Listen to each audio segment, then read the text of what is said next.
First, though, Richard Barnett from Northwest Arkansas appeared before a federal judge today for crimes committed at the U.S. Capitol. Thanks for joining us for your 5 News at 6. I'm Erica Thomas. And I'm Darren Bobb. You may remember Barnett as one of the rioters that stormed the Capitol last week. 5 News reporter Allie Lynch joining us live with what happened today. Allie? Well, Darren, Erica, the hearing was held via Zoom this afternoon with Barnett behind bars here at the Washington County Detention Center. We learned new details from this hearing. We're learning Barnett is accused of entering the Capitol building with a stun gun. He could face up to a decade in prison if convicted on this charge alone, along with several others. Here is a sketch of Barnett during his Zoom hearing today as he faced a federal judge. The 60-year-old charges include stealing an envelope from House Speaker Nancy Pelosi's office.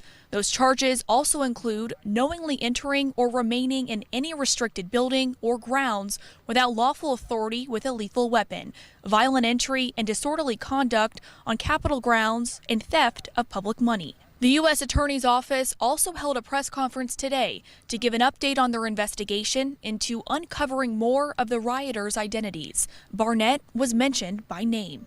The Barnetts and Johnsons who were literally rifling through Pelosi's office and stealing items, stealing materials, mail, and sometimes even personal mementos. So those are the cases the public's familiar with. They're familiar with those cases because of social media. 5 News was one of only a few media outlets to speak exclusively with Barnett via a phone call hours after he unlawfully entered the Capitol.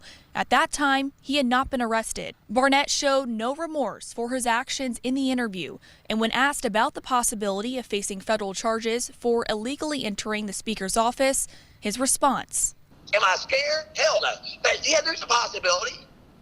I didn't do anything. I didn't even breach the doors. I got shoved in. I didn't mean to be in there.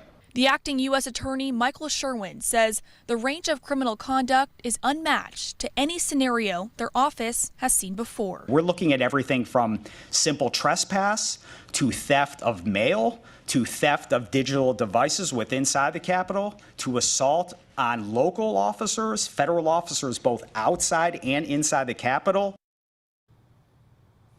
Now, Barnett will be in court for his detention hearing this Friday at 12:30. We're live tonight in Fayetteville, covering news where you live. Allie Lynch, 5 News. All right, Allie, thanks. Barnett will be held at the Washington County Detention Center until that hearing.